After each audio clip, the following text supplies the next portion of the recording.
السلام علیکم ورحمۃ اللہ وبرکاتہ. الحمد للہ رب العالمین والصلاة والسلام علی اشرف الانبیاء والمرسلین نبینا محمد وعلی آلہ وصحبہ اجمعین وبعد. ناظرین و سامعین،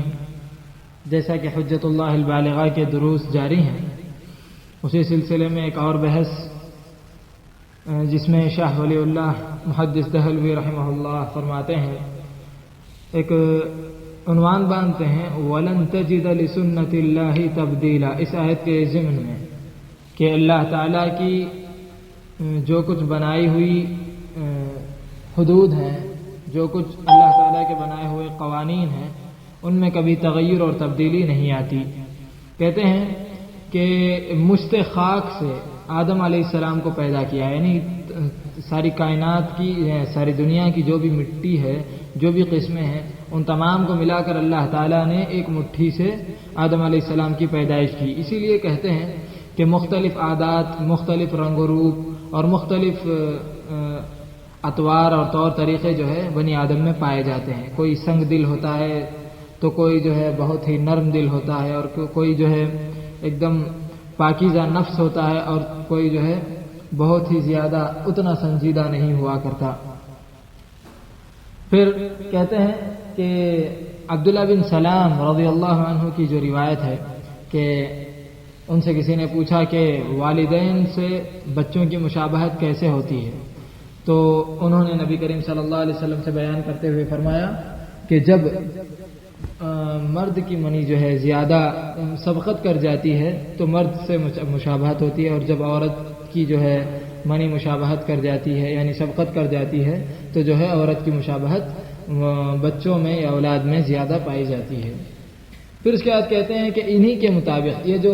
رنگ و روپ ہیں، یہ جو عادات اور اطوار ہیں، اسی کے مطابق جو ہے بندے کو معمور کیا گیا. اس کے بعد کہتے ہیں کہ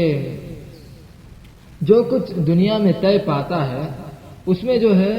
یا تو وہ عناصر کی خاصیتیں ہیں، یعنی کوئی بھی چیز جس چیز سے بنی ہوتی ہے اس کی خاصیتوں کے سبب جو ہے اس میں وہ حرکتیں پیدا ہوتی ہیں. مثال کے طور پر جو ہے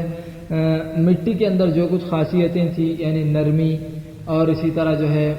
بہار، مسکرانا، یہ سب جو ہے عناصر کی خاصیتیں ہیں. اور اس کے ساتھ ساتھ جو ہے رب کی مشیت بھی ان کے ساتھ مربوط ہوتی ہے. اور رب کی مشیت اور عناصر کی خاصیتیں، یہ دونوں مل کر جو ہے کسی بھی شے کے اطوار اور کسی بھی شے کے اخلاق بیان کرتے ہیں. اب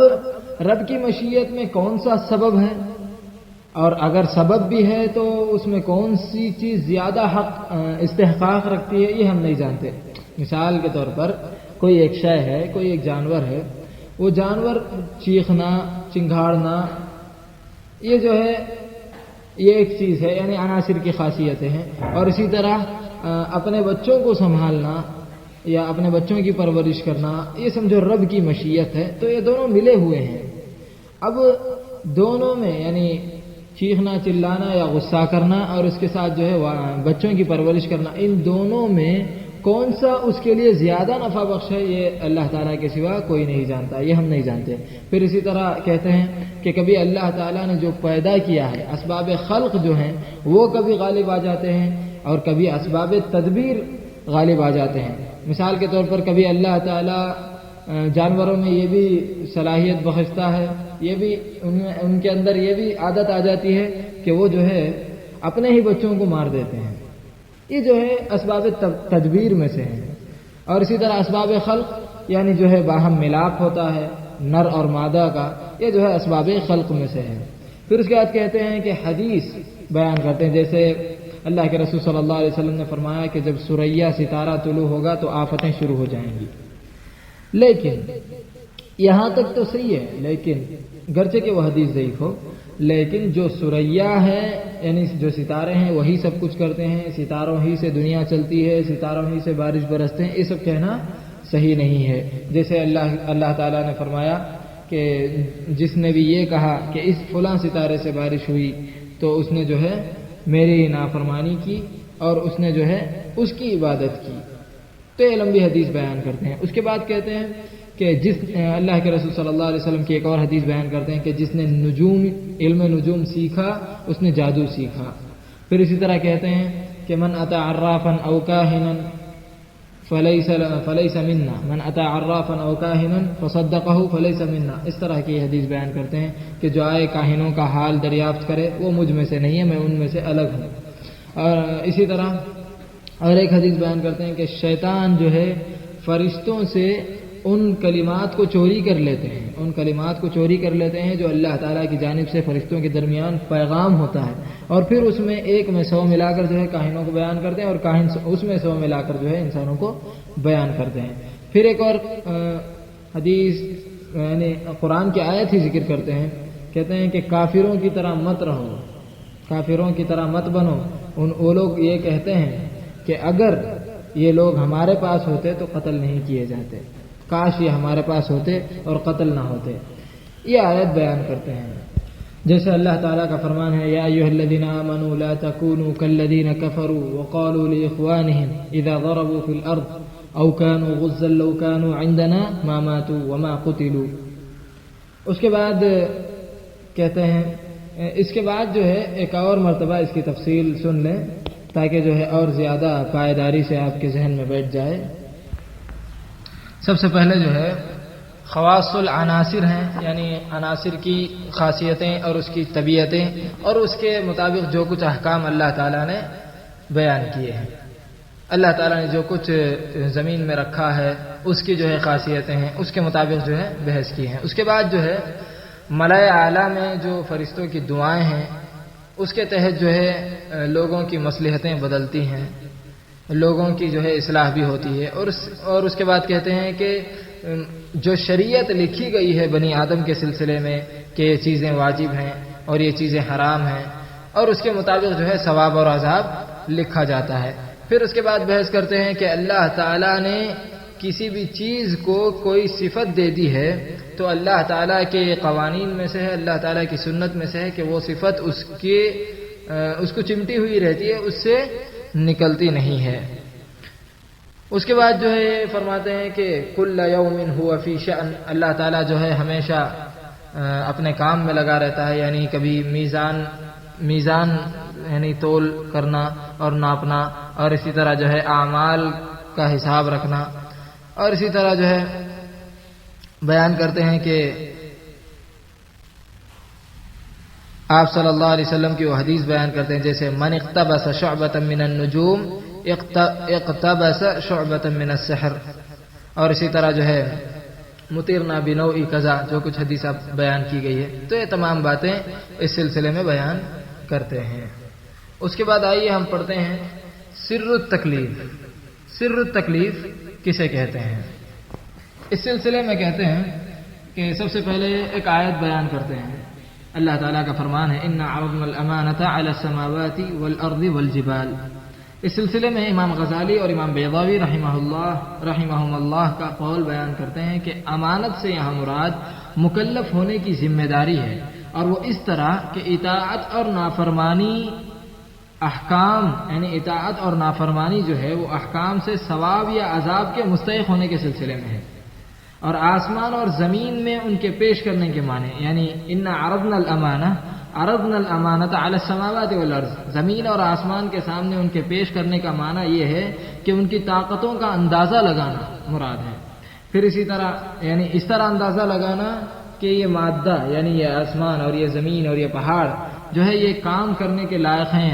یعنی مکلف ہونے کے لائق ہیں، یعنی یہ اندازہ لگانا ہی عرضنا کے معنی میں ہے۔ اور عرضنا علی الانسان، وہ جو ہے انسان میں بھی اپنی ان کی صلاحیتوں کو جانچنا، انسان کی صلاحیتوں کا اندازہ لگانا ہے، اور یہ ذاتی صلاحیت انسان کے اندر ہے، جو کچھ اللہ تعالیٰ بیان فرماتا ہے، کہتا ہے اِنَّهُ كَانَ ظَلُومًا جَهُولًا وَحَمَلَهَا الْإِنسَانُ اِنَّهُ كَانَ ظَلُومًا جَهُولًا۔ اب ظلوم اور جہول کی تعریف کرتے ہیں کہ ظلوم کا مطلب یہ ہے کہ عدل کی صلاحیت ہونے کے باوجود، انصاف کرنے کی صلاحیت ہونے کے باوجود وہ انصاف نہ کرے، ظلم کرے، اور جہول کہتے ہیں کہ جاننے کی صلاحیت ہونے کے باوجود، یعنی قابلیت ہونے کے باوجود ناواقفیت کو ظاہر کرے، قابلیت ہونے کے باوجود جہالت کو اپنائے، اس کو جو ہے ظلوم اور جہول کہتے ہیں۔ وہ جو ہے انسان کے اندر ہی ہے۔ اس کے بعد کہتے ہیں کہ فرشتوں کی صفت اگر دیکھی جائے تو وہ عالم ہیں، عادل ہیں، ان کے اندر ظلم اور جہول کی صفت ہرگز نہیں ہے، فرشتے بھی اس کے مکلف ہو نہیں سکتے تھے۔ پھر جانور میں اندازہ لگائیں تو وہ جو ہے اس کے بالکل برعکس ہے، ان کے اندر نہ تو عدل کرنے کی صلاحیت ہے اور نہ ہی قابلیت ہے، دونوں چیزیں نہیں ہیں، بالکل وہ ناواقف ہیں، اور اسی طرح وہ تو ظالم ہے، یعنی جو ہے عدل کرنے کی صلاحیت ہرگز نہیں رکھتے۔ اس کے بعد کہتے ہیں کہ مکلف وہی شخص ہو سکتا ہے جو کمال بالقوت رکھتا ہو، نہ کہ بالفعل، کمال بالقوت رکھتا ہو، یعنی قوت ہمارے اندر تھی، یعنی انسانوں کے اندر قوت ہے کہ وہ اپنے علم کو پروان دے، اور اسی طرح انسان کے اندر یہ قوت ہے کہ جو ہے عدل و انصاف کرے، گرچہ کہ اس کے اندر ظلم کرنے کی صلاحیت بھی موجود ہے۔ اس کے بعد کہتے ہیں کہ لیعذب المنافقین والمنافقات میں جو لیعذب ہے، لام جو ہے یہ عاقبت کا ہے، عاقبت یعنی بدلہ دے اللہ تعالیٰ کہ وحملها الانسان انه كان ظلوما جهولا لیعذب اللہ المنافقین والمنافقات، کہ اللہ تعالیٰ نے جو انسان کو یہ صلاحیت دی ہے، یہ صلاحیت دینے کے بعد اس کا بدلہ یہ ہے کہ تاکہ عذاب دے، اگر وہ بھلا کیا ہے تو جزا دے، اور اگر وہ برا کیا ہے، اب منافقین کا ذکر آ رہا ہے تو منافقین برا ہی کیے ہیں تو ان کا بدلہ ان کے مطابق دیا جائے گا۔ اس کے بعد کہتے ہیں کہ اگر یہ سمجھ نہیں آ رہا ہے تو اس طرح سے سمجھنے کی کوشش کرو کہ فرشتوں کو الگ کرو، فرشتوں کی صفات کو الگ کر کے سمجھو کہ ان کو نہ پیاس ہے، نہ رنج و غم ہے، نہ قوت بہیمیہ ان کے اندر ہے، نہ مجامعت کی حرص ہے، نہ غصہ ہے، نہ تکبر ہے، نہ وہ کھاتے ہیں نہ وہ بڑھتے ہیں، نہ ان کے اندر تغذیہ ہے اور نہ ہی ان کے اندر تنمیہ ہے، یعنی مکمل نفسانی ارادوں سے بھی وہ بالکل بے بس ہیں۔ اب بہیمیت کو لیجئے، یعنی جانور کس طرح جیتے ہیں ان کو سمجھیے کہ وہ بالکل رذیل حالت میں ملوث ہوتے ہیں، ان میں جو ہے کبھی جو ہے غصہ بہت بڑھ جاتا ہے، اور کبھی جو ہے ان کے اندر ظلم کی صفت بہت زیادہ ہو جاتی ہے، کبھی مجامعات کی حرص زیادہ ہو جاتی ہے، کبھی بھوک ستاتی ہے، کبھی جو ہے غم میں وہ رونے لگتے ہیں، کبھی خوشی سے لہلہا اٹھتے ہیں، یہ تمام چیزیں جو ہے بہیمیت میں ہے۔ اب انسان کی قوت کو دیکھیے کہ انسان کے اندر دونوں چیزیں ہیں، ایک ملکی روح اور ایک بہیمی قوت، ان دونوں میں مزاحمت ہوتی ہے، انسان میں جو ہے ان دونوں کے اندر ایک کشمکش اور ایک جنگ جاری رہتی ہے۔ جب بھی ایمان میں اضافہ ہوتا ہے تو ملکی روح بہت زیادہ ہو جاتی ہے اور اللہ تعالیٰ برکتوں اور رحمتوں سے نوازتا ہے، اور جب انسان زیادہ گناہ کرنے لگتا ہے، اس کے دلوں پر دھبا پڑ جاتا ہے تو وہ قوت بہیمی میں لگ جاتا ہے، یعنی بہت ہی رذیل حرکتیں کرنے لگتا ہے اور وہ بہت ہی زیادہ برے اخلاق میں ملوث ہو جاتا ہے۔ اسی سلسلے میں جب یہ دونوں باتیں انسان کے اندر ہیں تو انسان ہی سب سے زیادہ مکلف بنانے کا حقدار بنا۔ اس کے بعد آیتیں بیان کرتے ہیں شاہ صاحب، فَأَمَّا مَنْ أَعْطَى وَاتَّقَى وَصَدَّقَ بِالْحُسْنَى فَسَنُيَسِّرُهُ لِلْيُسْرَى وَأَمَّا مَنْ بَخِلَ وَاسْتَغْنَى وَكَذَّبَ بِالْحُسْنَى فَسَنُيَسِّرُهُ لِلْعُسْرَى۔ اس کے بعد ایک حدیث، اعملوا فَكُلٌّ مُيَسَّرٌ لِمَا خُلِقَ لَهُ، یعنی جو ہے انسان کو دونوں بتا دی گئی ہیں، جیسے اللہ فرماتا ہے أَلَمْ نَجْعَلْ لَهُ عَيْنَيْنِ وَلِسَانًا وَشَفَتَيْنِ وَهَدَيْنَاهُ النَّجْدَيْنِ، دونوں راستے بتا دیے گئے انسان کو۔ اس کے بعد ایک اور آیت بیان کرتے ہیں، كُلًّا نُمِدُّ هَؤُلَاءِ وَهَؤُلَاءِ مِنْ عَطَاءِ رَبِّكَ، یعنی اللہ تعالیٰ کے فضل سے اللہ جس طرف چاہے انسان کو پھیر سکتا ہے۔ اس کے بعد مثال دیتے ہیں انسانی نفوس کی، نفس انسانی کی مثال ایک گلاب سے دیتے ہیں۔ گلاب کے اندر دیکھو تین صفتیں ہیں، تین قوتیں ہیں، زمینی قوت جو کہ اس کو لیپنے سے ظاہر ہوتی ہے، اس کے بعد جو ہے مائی قوت یعنی جو ہے پانی جیسی قوت، یعنی بہاؤ کی قوت جو نچوڑنے سے معلوم ہوتی ہے، تیسری جو ہے ہوائی قوت جو کہ سونگھنے سے معلوم ہوتی ہے۔ یہ تین قوتیں جیسے گلاب میں پائی جاتی ہیں اسی طرح انسان کے اندر بھی تین قوتیں پائی جاتی ہیں، ایک جو ہے ایک عناصر کی قوت، یعنی مٹی کی جو کچھ قوتیں ہوتی ہیں وہ قوتیں انسان کے اندر پہلے سے ہیں، دوسری قوت یہ ہے کہ ملکی قوت، یعنی انسان کا جب ایمان میں اضافہ ہو جاتا ہے، انسان جب جو ہے زیادہ اعمال کرنے لگتا ہے تو فرشتوں سے جا ملتا ہے، پھر تیسری قوت جو ہے بہیمی قوت، غصہ، تکبر، فخر، غرور اور اسی طرح کینہ اور یعنی چغلی، بغاوت، یہ سب جو ہے قوت بہیمیہ میں سے آتے ہیں، تو یہ تینوں میں کشمکش جاری رہتی ہے۔ اس کے بعد خلاصے کے طور پر کہتے ہیں کہ آدمی اپنی صلاحیتوں اور اپنے استعداد کے تئیں مکلف ہوا، یعنی آدمی کے اندر جو ذاتی صلاحیتیں تھیں، جو ذاتی صفتیں ہیں، اس کے مطابق یہ اسی کا حق تھا کہ انسان کو مکلف بنایا جائے۔ پہاڑ میں وہ توفیق نہیں تھی، پہاڑ میں وہ قوت نہیں تھی، پہاڑ میں وہ طاقت نہیں تھی، اور اسی طرح آسمان اور زمین میں وہ طاقت نہیں تھی، ہواؤں میں وہ طاقت نہیں تھی، کائنات کی کسی بھی چیز میں، جانوروں میں، نباتات میں، اور اسی طرح فرشتوں میں وہ تمام طاقتیں ہرگز نہیں تھی، کیونکہ فرشتے تو ایسے ہیں کہ انہیں جو کھانے کی ضرورت نہیں، انہیں تو پینے کی ضرورت نہیں، جو کچھ اللہ تعالی حکم دیتا ہے اس پر بجا لانے کے لیے تیار رہتے ہیں۔ اور انسان جو ہے ایسی صفت نہیں رکھتا، انسان کے اندر جو ہے کرنے نہ کرنے، پسند اور ناپسند دونوں صلاحیتیں انسان کے اندر ہیں، تو انسان ہی سب سے زیادہ مکلف کا حقدار بنا۔ یہی جو ہے سر التکلیف شاہ صاحب کے بیان کے مطابق ہے۔ یہاں تک بحث ختم ہوئی۔ اللہ تعالیٰ سے دعا ہے کہ جو کچھ ہم نے سنا سمجھا اس کو اچھی طرح یاد رکھنے کی توفیق عطا فرمائے۔ اللہ تعالیٰ تمام ساتھیوں کو اپنے امتحانات میں ممتاز درجات سے کامیاب کرے، آمین یا رب العالمین۔ والسلام علیکم ورحمۃ اللہ وبرکاتہ۔